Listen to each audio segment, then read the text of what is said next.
Today's celebrity guests are, in Square One, Ringo Starr and Paul McCartney from the famed musical group The Beatles.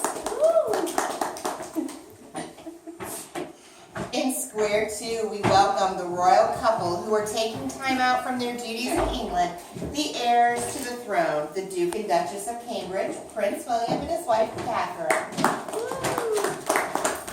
All the way from Narnia, we welcome Susan and Lucy from The Lion, the Witch, and the Wardrobe. In Square Four, we welcome one of England's most famous detectives from Scotland Yard, Sherlock Holmes.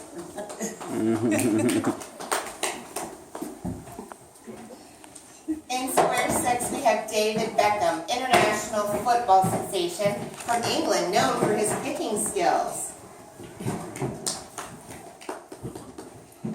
Next, we want to say hello to Florence Nightingale, who is better known as the Lady with the Lamp. And then in Square 8, we welcome our friends dressed in green from Sherwood Forest, Robin Hood and Little John. In Square 9, we have England's most famous nanny, Mary Poppins. And last but certainly not least, we have in Square 5 the honor of being able to host England's Royal Highness. We welcome the Queen of England, Elizabeth II.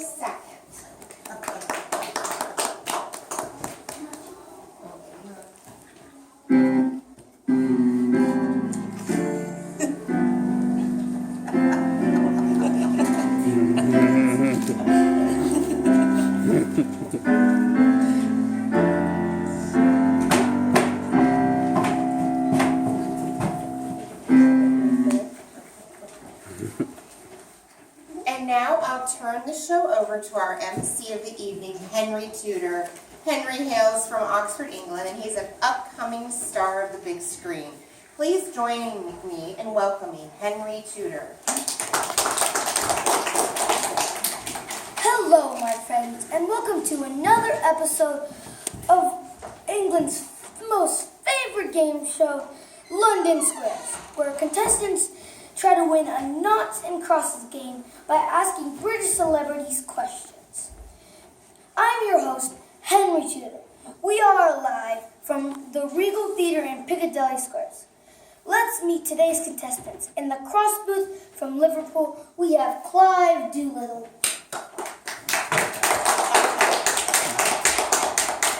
In the knot booth from Dover, please welcome Agnes Mountbatten. In 3 appearances, Agnes has already won £3,450 in cash and prizes. Contestants, do either of you have any questions about the game? No. Okay then, let's get started. Agnes, you won the coin toss backstage, so you go first. Please choose a celebrity. Thank you. For my first selection, I would like to choose... Oh dear me, I really must give the honor of being first to Her Royal Highness, my beloved Queen Elizabeth II in the middle square. Long live the Queen!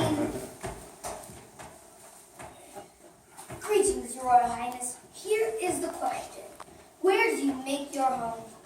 My dear Henry, I do believe that my fellow subjects would be appalled if I did not know where I reside. The answer to that question most certainly is Buckingham Palace. Would you like to see some pictures of my grand? Well, perhaps we can see to that after the show. Now, Agnes, what do you think? Of course, Buckingham Palace is the Queen's official home. I agree. That is correct. Now, gets the square.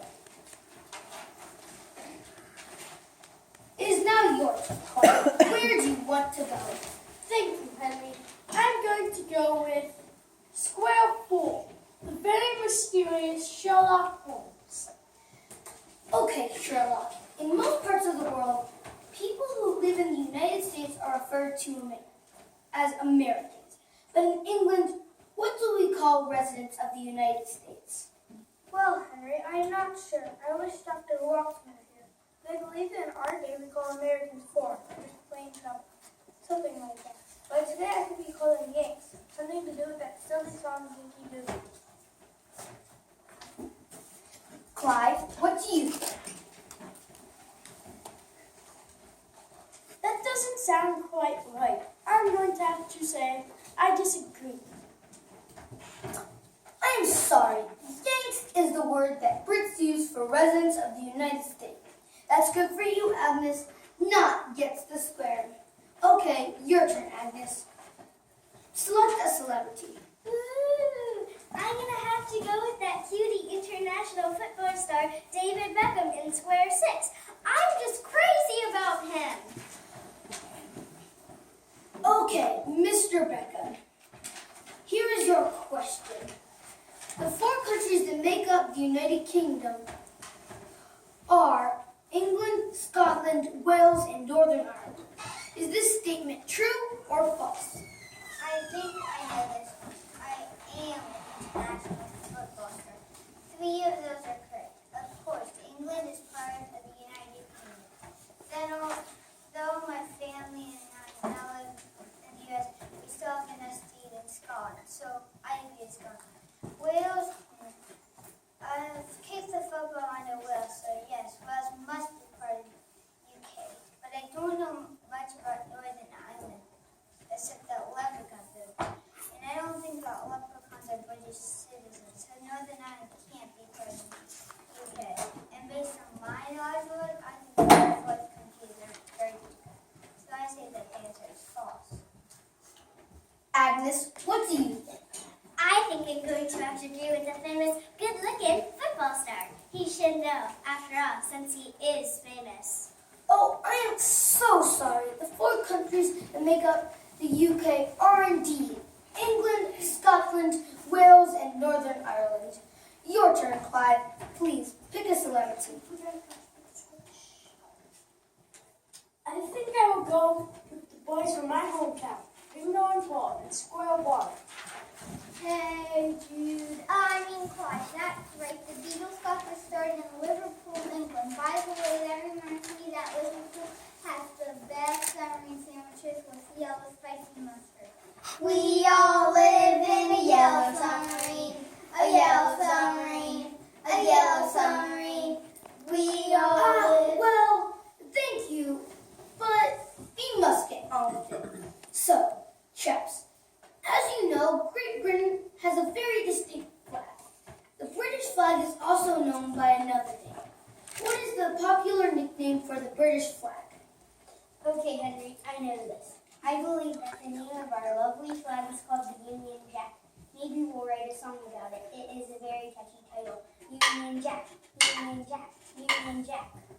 I think I'm going to have to agree with the Liverpool chaps. Cheers, Clive. It is called the Union Jack. Cross gets the square. Okay, Agnes, who is it going to be? I think I would go with Susan and Lucy, just back from Narnia in Square 3. Girls, as you know,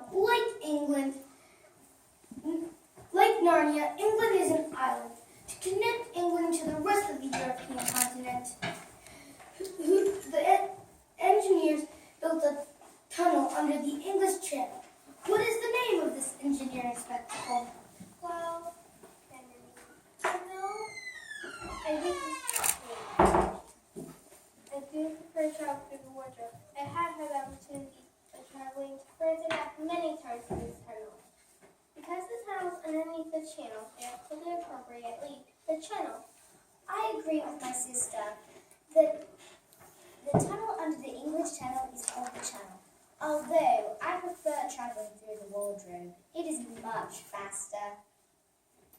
You know, that sounds so corny. It can't possibly be true, but I'm going to have to agree. As strange as it might sound, the tunnel is called the Channel, not gets the square. Your turn, Clive. Whom do you choose? For good luck, I'm going with Mary Poppins. Very well, Mary. We are so happy to see that you were able able to take time from your many nanny duties. I understand that you have been very busy with little Prince George and Princess Charlotte. Here is your question. Is this statement true or false? Mountain Dew is Great Britain's national drink.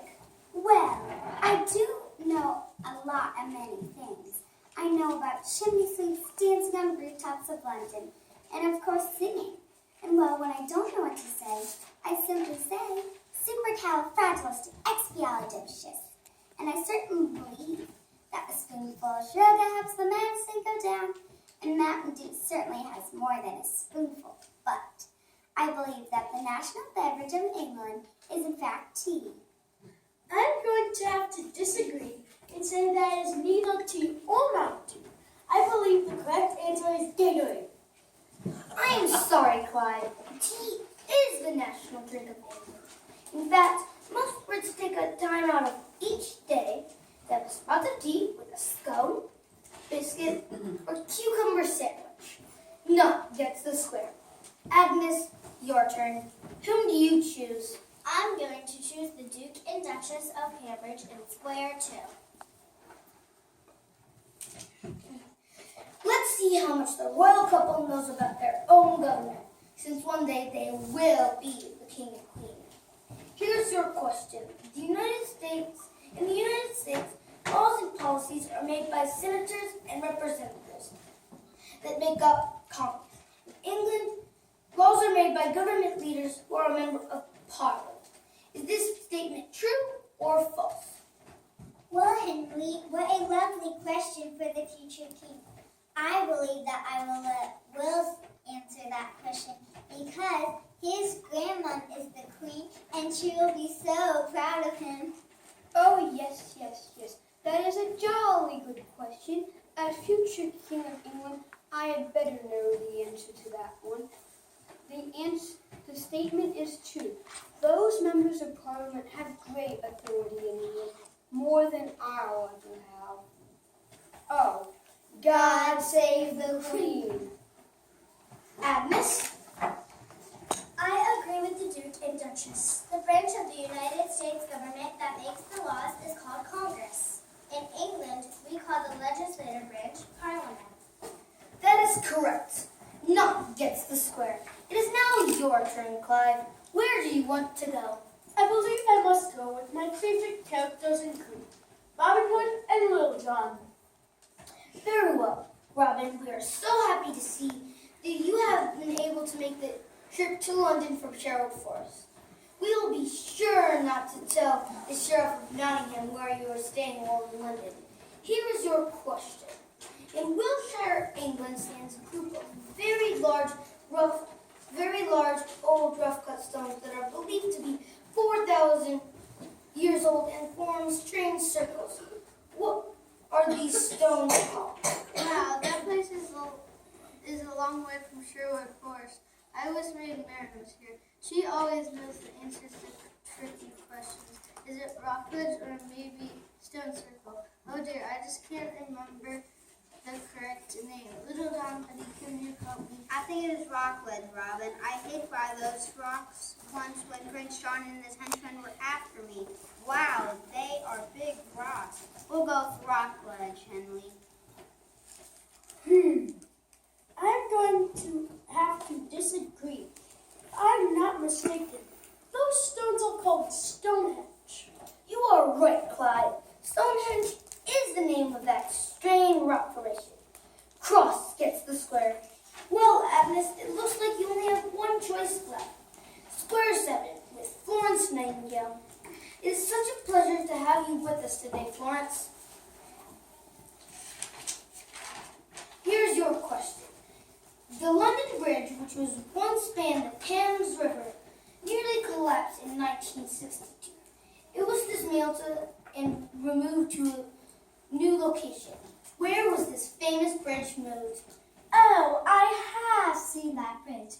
I've crossed that bridge many times on my way to visit the sick in London hospitals. But, oh dear, I don't believe it's there anymore. But perhaps it's right under your nose. I heard a tale that it now spans the Ohio River in Cincinnati, Ohio. Oh, dear. Agnes, what do you say? All right, Henry, I disagree. While I was on holiday in America, I actually saw that bridge spanning Lake Havasu in Arizona. That story goes that the bridge was purchased by some crazy American businessman who shipped it stone by stone across the big pond and reassembled it. Unbelievable, but that's correct. Not gets the square. Well, Agnes, as I look at the board, you are today's big winner. Again, with a tic-tac-toe.